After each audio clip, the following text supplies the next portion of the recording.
everyone, this is Colleen Lemma, Starseed Astrologer and Spiritual Messenger, here with my new Empowered Moments video for the week of Monday, May 8th through Sunday, May 14th, 2023. For this week's Empowered Moments video, we'll be using the Psychic Tarot by John Holland for the main message for everyone.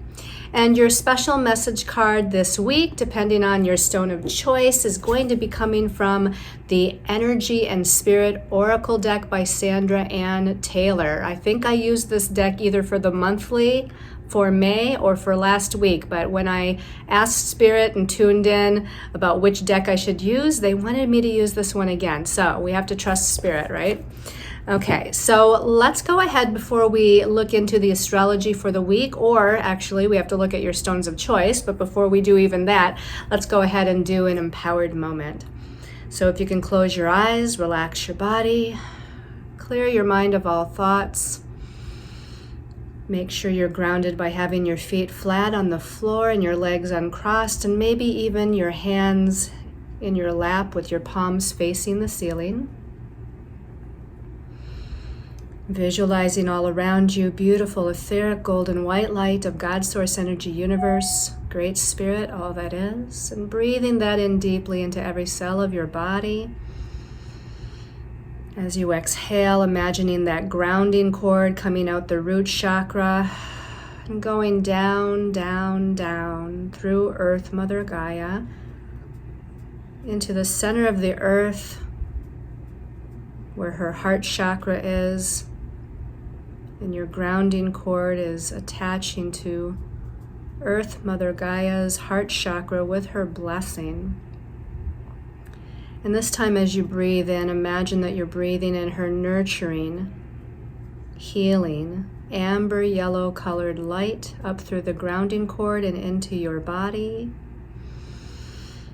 As you exhale, it's merging with that etheric golden white light of God Source Energy Universe. Let's take another deep breath and imagine that both Earth Mother Gaia's energy and the Creator's etheric white light energy, as you exhale, is being blown out and expanding the protective layer around your aura. That energy, that nurturing, protective energy is immersed into your etheric body, emotional body, mental bodies, and spiritual bodies, providing again that healing energy and protective energy in those aspects of your beingness.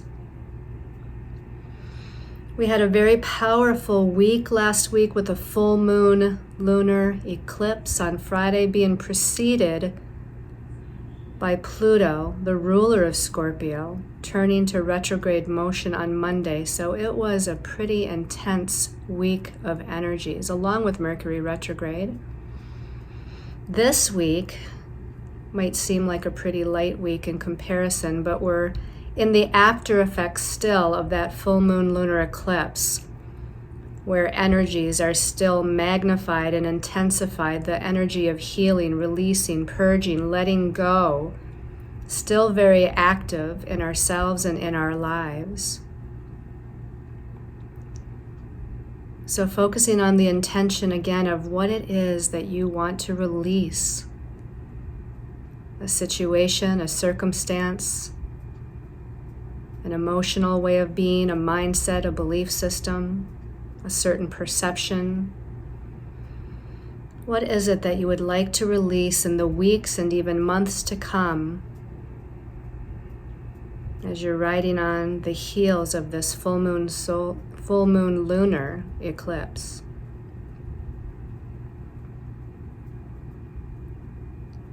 And also focusing your attention on Mercury retrograde in Taurus, because at the end of this week, Mercury will have slowed down to a standstill and will turn back to direct motion. So focusing on where do I need to dig deeper to understand a different perspective, to understand something from a higher perspective. Where do I need to reevaluate something in my life? or an aspect of my beingness? Where might I need to do research, reintegration?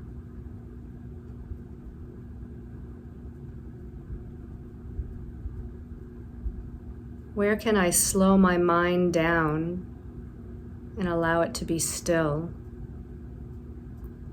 so that I'm in the mode of listening for Spirit's messages?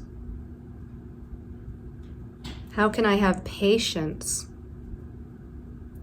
as the energies are reconvening and realigning and allowing for a more easy way of unfolding with my new thoughts and ideas and perceptions on how to move forward?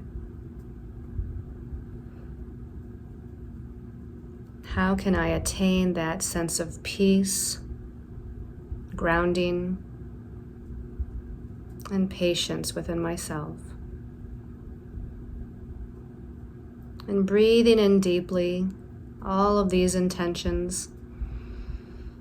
And as you exhale, sending it all out to the universe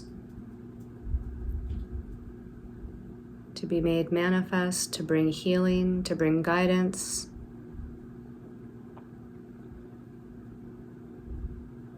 Thanking your angels and guides. And as you're ready and in your own time, you can open your eyes, returning to this time and place and space. And let's get ready to look at our stones of choice. Okay, so we got some special intention pendants. They're back. The first one here, this beautiful celestite, okay? This beautiful piece of celestite is wrapped in silver wire and Reiki charged with the vibration of Master number 11, number of the light worker, psychic insights and perceptions.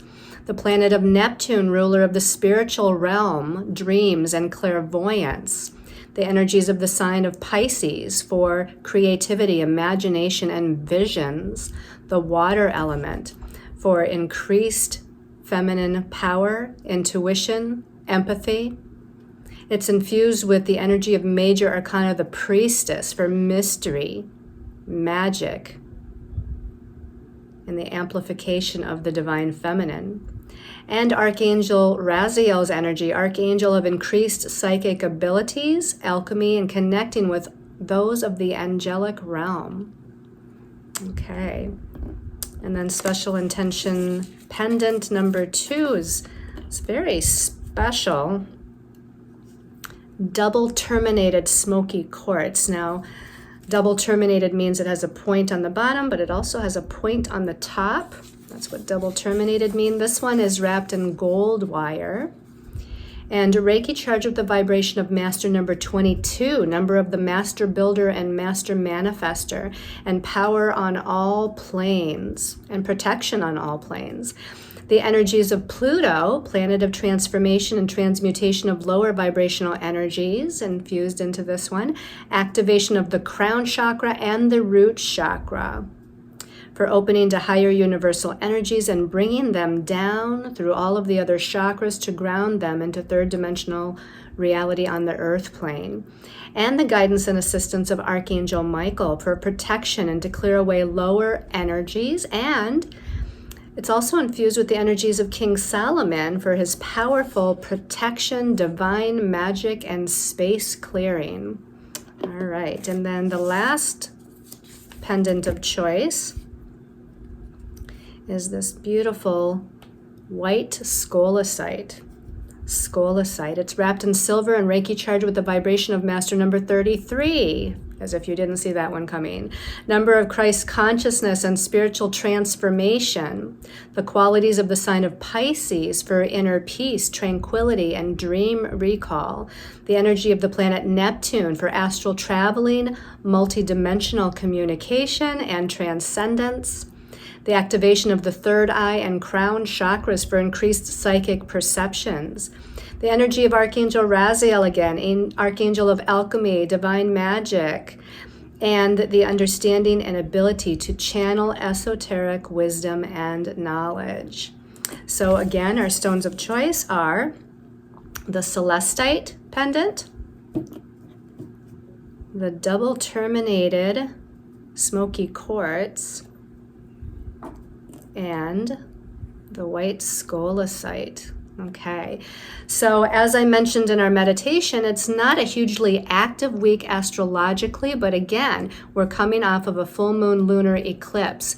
I often use the metaphor of like it's like a big wave or a tsunami that crashes on the shore, right? And it's not until that wave and that water pulls back that we can see what has occurred or what has transpired as a result of that wave or tsunami hitting the shore. So we're just in that first week of the after effects of that lunar eclipse, and for the weeks to come, the powerful energies of change and redirection and transition and transmutation, death and rebirth are going to be magnified. But this week, on Tuesday, the 9th of May, we have the Sun in Taurus connecting with Uranus in Taurus. Now, the Sun rules our sense of self-identity, self-expression, and confidence.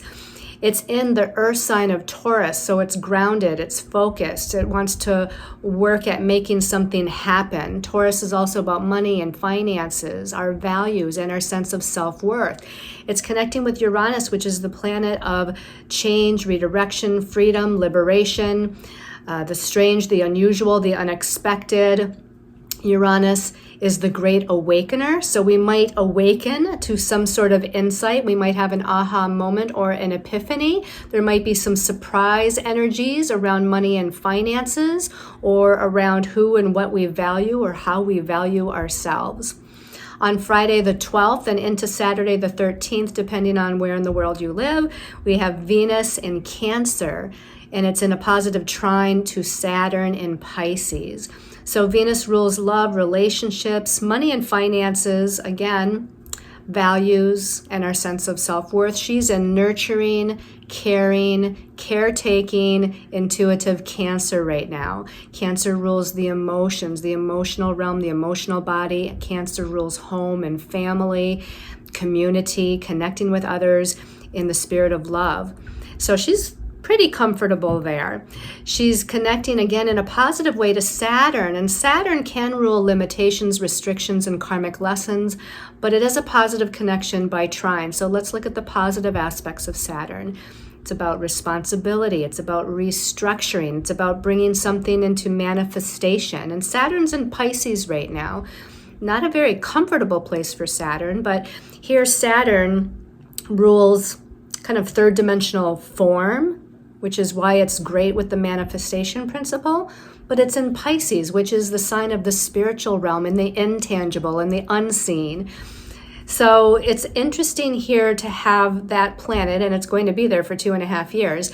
But with the connection to Venus, I'd say there's maybe a positive restructuring that can go on within home and family matters. There's a positive restructuring that can go on within our own emotional body right now. So we can kind of, in a way, and this is kind of energetically speaking, we can kind of repair or solidify any kind of tears or holes in the emotional body that needs to kind of congeal to be more protective, I guess, to kind of provide that protective energy of your own emotions and emotional body. Our intuition and psychic insights could actually be strong, even though it's a Saturn connection, because again, Saturn's in water sign Pisces, Venus is in water sign Cancer. There can be a grounded focus with our intuitions. In other words, it would be good for visualization of whatever it is that we're imagining on a higher plane of reality, and kind of allowing that grounding energy of Saturn to bring it down into form, have the intention that it's going to manifest. And that is quite possible that could actually happen. And then on Sunday, the 14th, is when Mercury, the planet of the mental realm, turns back to direct motion at 5 degrees of Taurus. So all week, Mercury is going to be slowing down in its retrograde. So we might feel a little mentally kind of tired, mentally exhausted, mentally maybe even frustrated.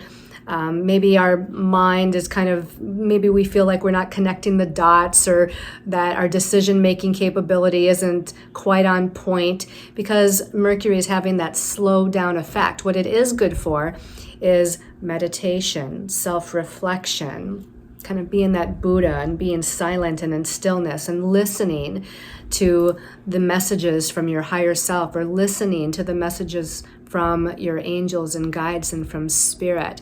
It's about patience. It's about taking your time with looking at all the possibilities without necessarily rushing to make a decision or a choice.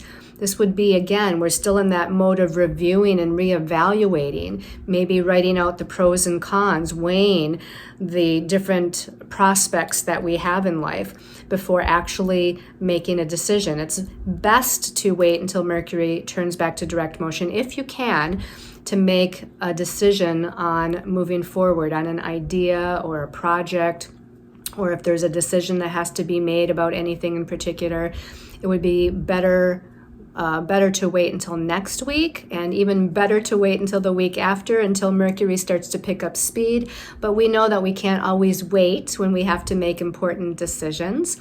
So know that, again, I would just at least take some time with patience to strategically look at all of the possibilities and all of the options, and just weigh the pros and cons of it all.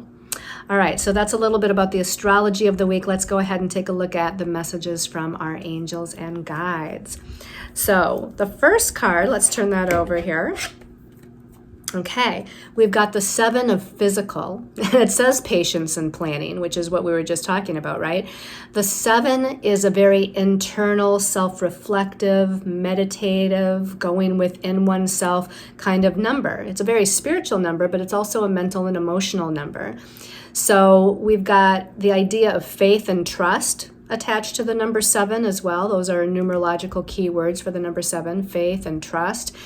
And not just listening to the mental mind of logic, but also listening to your higher soul self and intuition, kind of merging both of them, merging logic and intuition here. The realm of the physical, this would be likened to pentacles or discs or earth in the traditional tarot. So again, it's a grounded, focused energy. So again, having that patience. We've got 2 pillars here. So I want to say stay balanced, right? Because we're still coming off of that eclipse energy, where the energies can be still a little topsy-turvy, as they most likely were for you all last week. So let's stay balanced. Let's stand in a grounded place within ourselves, right? And let's be patient before moving forward. And let's have a plan or a strategy. And the plan or the strategy might be just looking at one little detail, one little possibility, and maybe the plan or strategy is writing out all the pros and cons of that one little detail or possibility. So again, it's about taking your time and looking at all the fine details. The number 7 likes to dig down deep, analyze, pick apart, and look at the details of something that's going on. But see here, we've got this wonderful kind of light. It almost looks like the sun kind of peeking through. So I feel like you're going to start to have epiphanies. You're going to start to have something in your mind being highlighted, basically, like ding, ding, ding, this is where you want to go, or this is the answer, but yet still have patience before you move forward on it. Or it's going to highlight, again, this epiphany or aha moment where something starts to be clearer for you, whereas it might have been muddled in the last 2 or 3 weeks with Mercury retrograde. We can start to have a little bit of clarity start peeking through here within this realm of earthly matters. Okay, let's go ahead and take a look at the next card. The next card, okay, this is the 9 of spiritual. The 9 of spiritual, it's like the 9 of wands in the traditional tarot. That would be what the purple border, the spiritual aspect of this card is all about, is the wands or fire suit or rods in some of the decks. This one actually says spiritual strength, and we've got a Buddha-like figure that's lifting something above and away from this earthly man. So to me, this is a card of Spirit, your angels, guides, the healers of the light are starting to lift away that which was heavy. Lift away the emotional baggage that you have been carrying. Lift away the confusion so that you have a little bit more clarity. Lift away the obstacles that might be standing in your way, literally or metaphorically. So we've got this spiritual figure, which again is metaphoric for all of our angels and guides that are assisting us and helping us. So call that in. The number 9 in numerology is a number about going with the flow. It's also about faith and trust, like the number 7 in a way. So we're spiritually having faith, we're trusting, and we're just surrendering. The number 9 is about surrender, allowing, and going with the flow. And again, calling in that spiritual help as you get ready to move forward. Find your spiritual strength within yourself, because it is there, right? We have our higher soul self. We have a lot of aspects of ourself. We can find that sense of confidence and courage as we get ready to move in the next couple of weeks forward in a much easier way. All right, let's see if there's anything else that pops up here. Just because it's a purple border and we've got a purple circle here around here too, I want to say again, I feel like there's something about the crown chakra. And then as I look at the Buddha that's lifting something away, it's almost like, I feel like some of you might have felt like messages weren't forthcoming. Like the crown chakra, you might have felt like my crown chakra is closed down. I'm not getting any insights. I'm not getting any messages. I feel like that is going to start to lift away, but I also feel like you have to participate in that with visualizing the alignment of your chakras, and in particular the crown chakra, and visualizing it opening up like a lotus flower at the top of your head. And as you visualize that opening up like a lotus flower, then that download of information and new ideas and messages can kind of come streaming forth for you. All right, let's go ahead and take a look at the last card. Okay, Major Arcana 19. This is interesting. Major Arcana 19, it's called Light in this deck, the Psychic Tarot. In the regular tarot deck, this would be the Sun card. And the regular definition or way to interpret the Sun card would be like recognition and success in your career, and you're shining your light out for all the world to see. And that could be part of it, that this is something that's coming up and starting to opening up for you towards the end of the week and into the next week or two. But the first thing I thought of when I saw this, and just looking at the image of this woman, is I heard, keep reaching for the light, right? We have light at the bottom. Keep reaching for the light. Because that Scorpio full moon lunar eclipse was pretty intense, and Scorpio can rule the shadow side of our psyche and our fears and anxieties and doubts and illusions that we hold about ourselves or about life. And I feel like this is kind of a prompt from Spirit to keep reaching for the light as we're coming off the heels of that eclipse. Immerse yourself in the light. Visualize the light that's around you. Now, this is number 19, as it always is for the Sun card in the traditional tarot. But the number 19 in numerology is a karmic number. And karmic number 19, it can be about new beginnings merged with endings. The number 9 is that completion number. It's the last single digit, whereas the number 1 is the first single digit. So we've got endings and new beginnings that are merged together, that are happening, which is a part of these eclipses that we just went through with the new moon solar eclipse at 29 degrees Aries, and now this full moon lunar eclipse at 15 degrees of Scorpio. We've got all kinds of things going on with endings and new beginnings. So keep reaching for the light.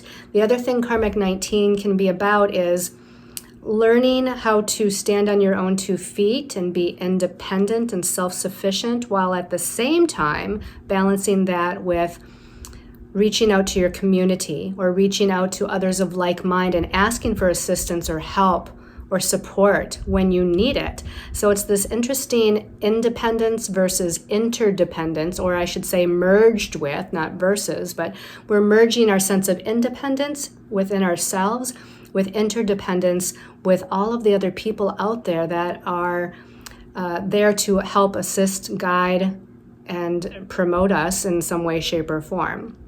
Okay, so keep reaching for the light, everyone. Let's go ahead and take a look at the special message card depending on your stone of choice.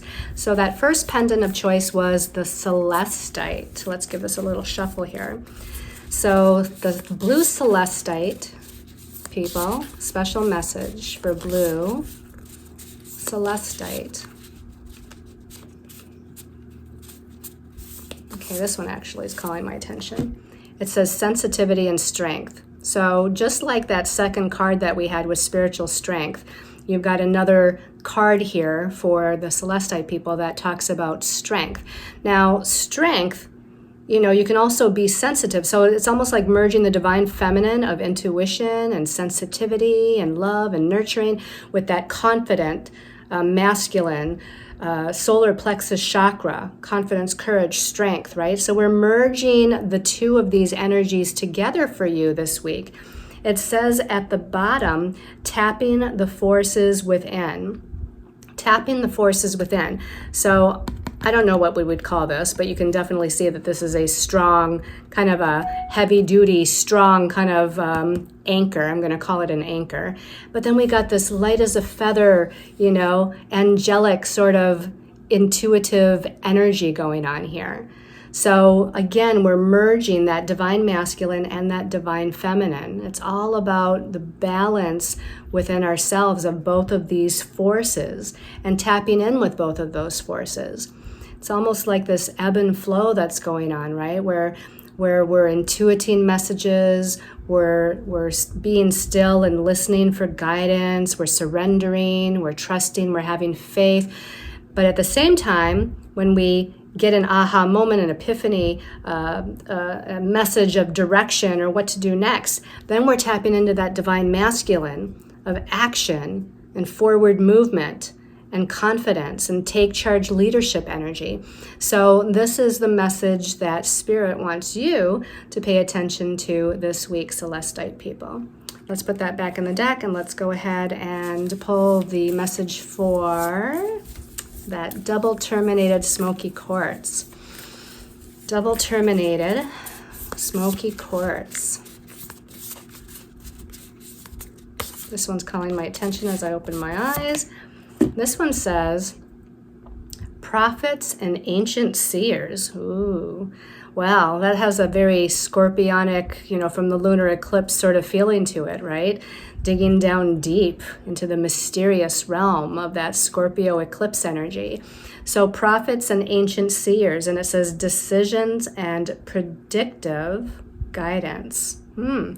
So I feel like you yourself should tap in through meditation and do some automatic writing, or you could call it uncensored journaling, or maybe you have a deck of cards like all these cards that I have, and you can throw a few cards for yourself, write down some of your messages.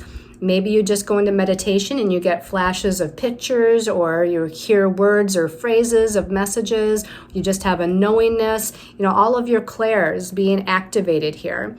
This particular, seer has kind of like this would be like a bowl of water or even a mirror where they're doing some scrying and they're receiving some information. But both with that word prophet and then at the bottom where it says predictive guidance, you're receiving some true information. And maybe you want to go to a reader. You definitely can do this by yourself, which I've already mentioned, but perhaps you want to go get a reading. Maybe you want to double check what you're getting and receiving and make sure you have, feel like I want to have a little bit of confirmation. So you can go get, a reading with somebody, or even through maybe just asking your angels and guides. Well, this is what I think that I'm feeling, seeing, hearing. This is the guidance I feel like I'm getting. Can you just do something to give me confirmation, guides and angels? Maybe there'll be something on a billboard. Maybe there'll be something that you read. Maybe there'll be something that you hear, some sort of, lyrics and music or something. Maybe a conversation with a friend or overhearing a conversation with somebody else. And it's just going to provide that aha moment like, yeah, there's the confirmation. That's what I thought. That's what I was thinking that was correct for me as far as seeing what I need to do next or what decision to make or how to move forward. So know that this guidance is forthcoming for you, and just learn to trust and have faith that what you're receiving is in fact your truth and your true north, so to speak. All right, let's go ahead and take a look at the message for the Scolasite people. Scolasite, special message. You know what? This one on the bottom felt like it wanted to come out. Talent guides. Talent guides. All right, so talent guides actually says spirit mentors and teachers. So this is like spirit guides too, but this is like a spirit guide or teacher in the flesh. So this is about connecting with people of like mind, connecting to a trusted psychic advisor or just a friend or family member that gives good advice and supports you. But this to me is like connecting with like some sort of real person. And they're saying that it doesn't have to be that you're connecting with them in person or like virtually in person, like on Zoom or anything like that. I almost feel like this could be connecting with the messages from a real spirit mentor or teacher that comes through like an email or a video. So it's not like you know them and they know you and you're actually, in real time. They're saying that these messages could be coming again from watching or taking a virtual class where it's already pre-recorded, or watching somebody's YouTube video, or reading somebody's article, or reading somebody's Facebook post, or something like that. So I feel like you're going to be able to tap in to the messages in that way with these quote unquote real people, teachers and mentors. Now it does say talent guides, and we do have like pianos and mallets and different colored paints over here, a palette of paints. So I feel like these messages that you're seeking, or the guidance or affirmation that you're seeking, is having to do with your sense of creative self-expression in some way. Like, oh, I was thinking of doing this, changing my website in this way. Oh, I was thinking about starting this new creative project. Oh, I was thinking about starting to add this creative self-expression into my daily practice, or a host of other things that deals with your creative self. Somehow I feel like the guidance and the messages that you're looking for or receiving or tapping into is about your gifts, talents, and abilities, and how to move forward in the best possible way with your gifts, talents, and abilities. So I hope you've all liked this weekly Empowered Moments video, everyone. Thank you so much for tuning in, watching, for commenting, for sharing, for liking, for subscribing to the channel. Check out the services on my website or the upcoming full and new moon Zoom events, along with the Cards and Coffee with Colleen and Carrie, and any classes or workshops that I might have going on coming up. Sending you all lots of love and light and many, many blessings. Namaste.